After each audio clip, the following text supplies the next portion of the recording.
Hi readers, welcome back to my channel, Lila Wanders and Reads, and welcome to my weekend books. This has been a big reading week for me. I finished my audiobook and I read from start to finish 5 books, one of which was nonfiction, one of the books I read. I'm trying to pepper some more smaller nonfiction into my weekly reading, and it seems to be working so far. It's not slowing me down. I've read more books this week than I did last, or the week before that. Anywho, let's get started. This book, the first one that I read, I believe was published straight to paperback, and that is Francine's Spectacular Crash and Burn by Renee Swindle. I'm going to read the back of it to you, and then, or at least a bit of it, and then I'll talk about what I felt about it.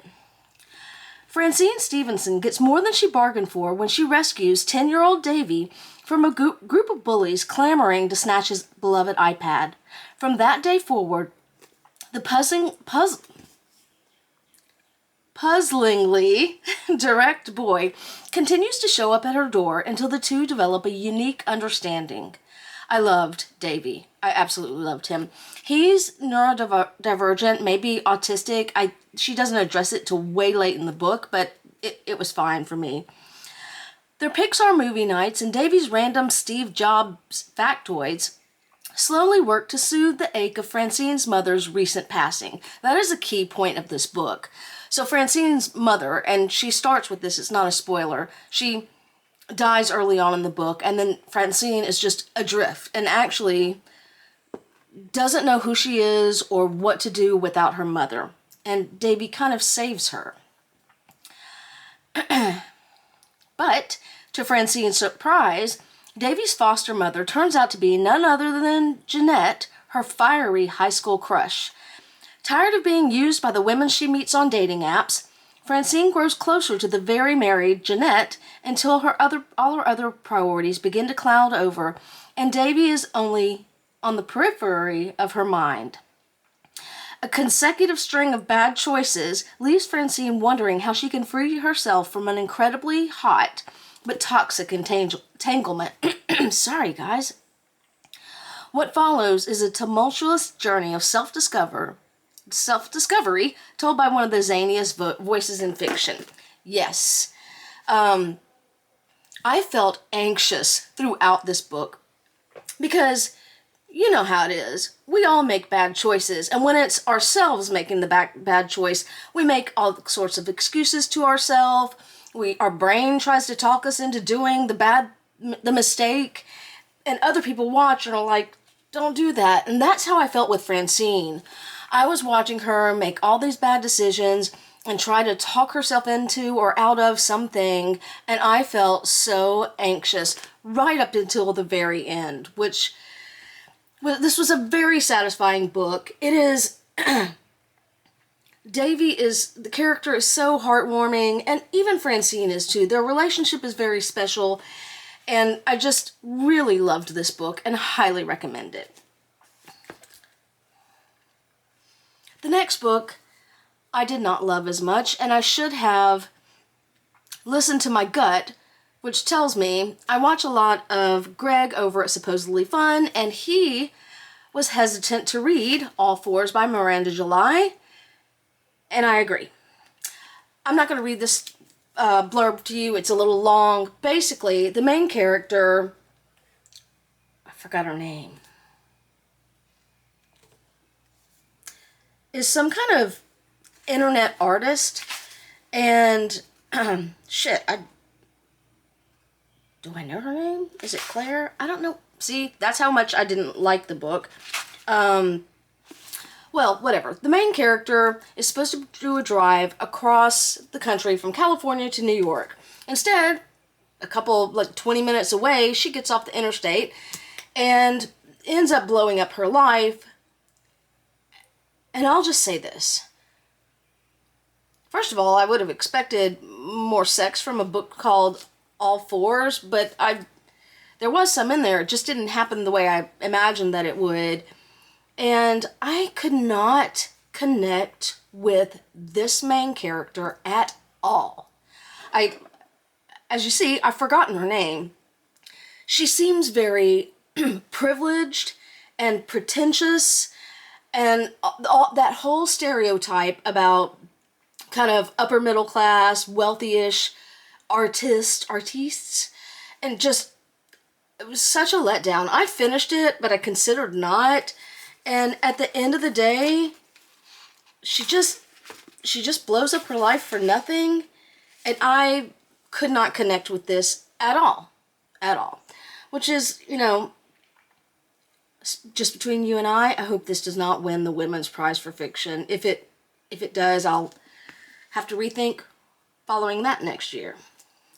So after the disappointment that was All Fours, I needed something light, and so I picked up Summer in the City by Alex Astor. Loved this book.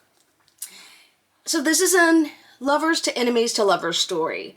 I love that trope.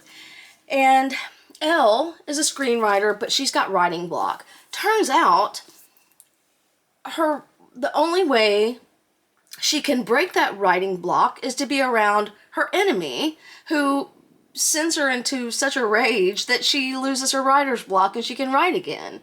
Anyway, there's also fake dating in here. He needs a date for the summer, and she needs her writer's block gone. So cute. It did take me probably about this long to kind of get who Elle was, but once I did, I loved the character. I liked the guy character. I liked the guy character's girlfriends. So, great little, sweet little romance. Highly recommend it. Accomplishment. Tonight, I'm recording this on Saturday. We have book club for the book we chose for the month of April, and that is The Radium Girls by Kate Moore. And I finished it this past week. I can't wait to talk about it. There was so much of this book that I found infuriating and haunting. And my big takeaway about this is you can't trust the corporations to have the best interest of the worker in mind, because time and time again in different companies the girls were told to lip point and that, oh no, radium wasn't bad for you. And it's not like early on, okay, you could kind of, they didn't know enough about it, you could kind of say, yeah, that's true. But by the 1970s, when it was still going on, and even into the early 20s and 30s, at this point, girls were sick. They knew the radium caused it, but the companies just kept trying to get out of it. They kept trying to renege on their deals that they made in a court of law. And it was just heartbreaking. Some women managed to live longer, but lives were just completely destroyed. Not only the girls' lives, but their families' lives, their children's, their husbands, their parents, their sisters. Powerful book. I did listen to it, although I did also stop. I tried when I came home when I remembered, mark passages that were moving to me. Highly recommend the read. So, early on in this month, actually the second book that I read this month was called Heartwood by Amity Gage. And I did not know this until I was scrolling on Instagram, and one of the people that I follow, Bookish Gen Xer, said that this book was loosely based on When You Find My Body by Dee Dauphiné. I did not know that, and I will read you what this one's about. Geraldine Jerry Largay went missing on the Appalachian Trail in remote western Maine in July 2013. Her disappearance sparked the largest search and rescue operation in Maine history, which culminated in her presumed dead. She was never again seen alive. The Maine Warden Service continued to follow leads for more than a year, never completely giving up the search. 2 years after Jerry's disappearance, her bones and scattered possessions were found by chance by 2 surveyors. She was on U.S. Navy land about 2,100 feet from the Appalachian Trail. One of the hundreds who searched for Jerry, Dee Dauphiné, tells of the events preceding her disappearance, what caused her to go astray, and the massive search efforts that followed. Now, a couple things. First of all, the one thing I wish I had known, this book had included, is her final journal entries. But I did a little searching online. I can't find them online, and I think that the police or Maine wardens or something like that had them, but they would only release them in person, like let you come look at them in person. You couldn't take copies or something like that. So I'm assuming that Mr. Dauphiné got a lot of his stuff from the journal entries but couldn't replicate them in here. That's an assumption. Second thing, I did not know that there was a Navy SEER school up there in this area of Maine. SEER, if you do not know, stands for Survival, Evasion, Resistance, and Escape. It's a training facility, and they teach soldiers to survive, evade, resist, and escape. And if you follow me, you know I was in the Army, and the Army and Navy have a rivalry. All the service components give each other shit, but at the end of the day, and they compete for resources and jobs and missions, but at the end of the day, we are kind of all one. And this part, I might tear up here, really warmed my heart. So, in addition to the search and rescue party that the Maine wardens, I don't know what they're called, had, the Navy, because they were there too, they also participated in the search, and they coordinated with the wardens and everything. And on one of the early days of the searches, so the instructors at the SEER school are contractors. They're usually retired and then get a job as a contractor. Anyway, not the point, but it's helpful to know.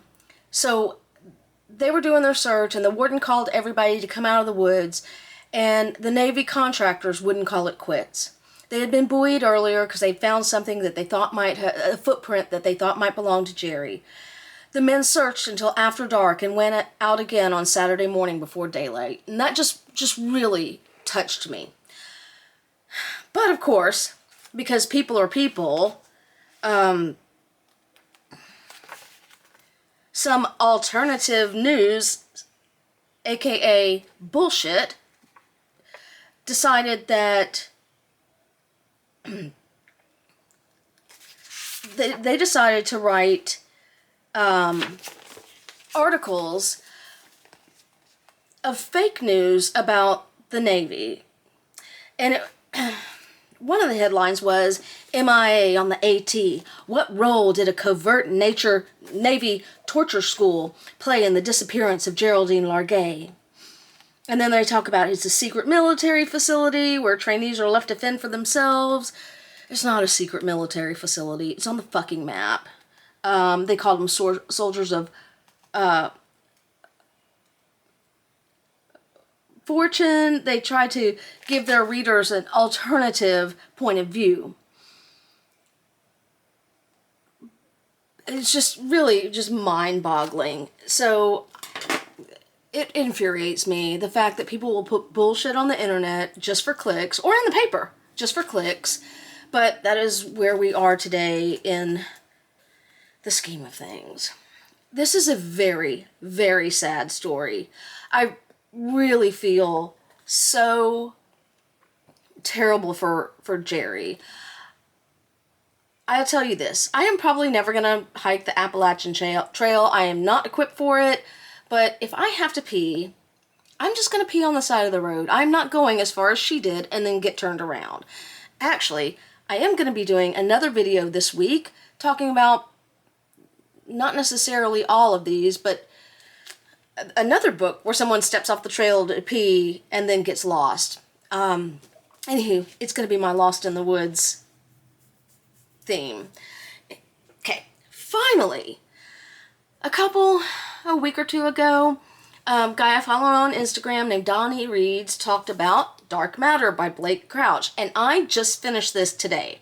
Normally on Saturdays, if I have a book that I start on Friday, I just push it to the next week, but I almost finished this last night.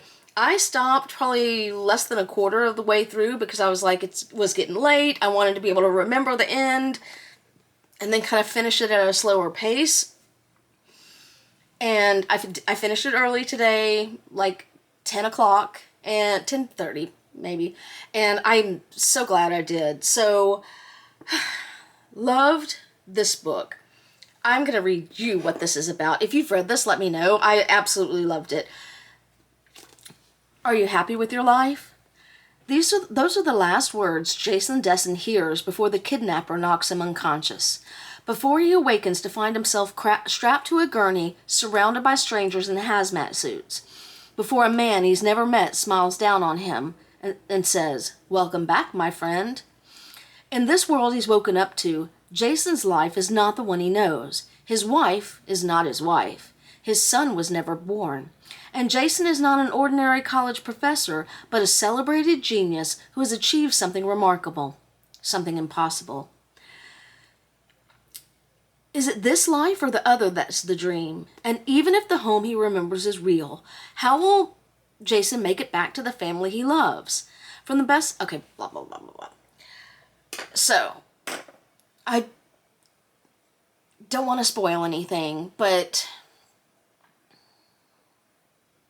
I'll just leave it at that. I might do a short that'll air in a couple of weeks that does spoil a little bit, but I loved the science. Some of the science in this went kind of over my head, like it does, because it's just a huge thing to try to comprehend.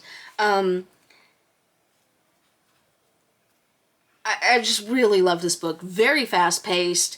I'm gonna consider watching the Apple TV show to see if it's... Oh, I see the cover now. To see if it's as good as the book. It's gonna be hard to do. Anywho, so that's my weekend book sorted. I am not listening to anything right now. Usually after I finish an audiobook, I have to have a buffer zone before I jump right into the next. So I'm listening to podcasts, music, ESPN right now because the big drama this weekend is that Shedeur Sanders was not picked for the first round, second round, or the third round drafts. Anyway, so this weekend, because I only have just under 100 pages left, I'm going to try to finish up my nonfiction book, The Women with Silver Wings. I made a good deal of progress on this week on Monday because I had to take my car to the mechanic to get my rear brake pads refreshed. So I've got less than 100 pages. This is really the end of the book. The rest is like notes, etc. And I'm at the World War II is over and the women are starting to lose their training programs and their jobs. I'm sure I'll be as infuriated by this as maybe not quite as much, but close as I was about the Radium Girls. Anywho, if you've made it this far, I'd love to hear from you if you've read any of these books. I think it was a really good reading week. All Fours was a disappointment, but I'm kind of glad that I read it, even if I forgot her name. At least now I know, so I kind of understand why it's on the list, but it is what I hate about the arts worlds is at certain levels, at least the stereotype of them, is that it's a certain kind of person that's successful and edgy and whatever, and I just rather have real people. Anywho, I've rambled on too long. As always, if you made it this far, thanks for sticking with me on my journey, and happy reading.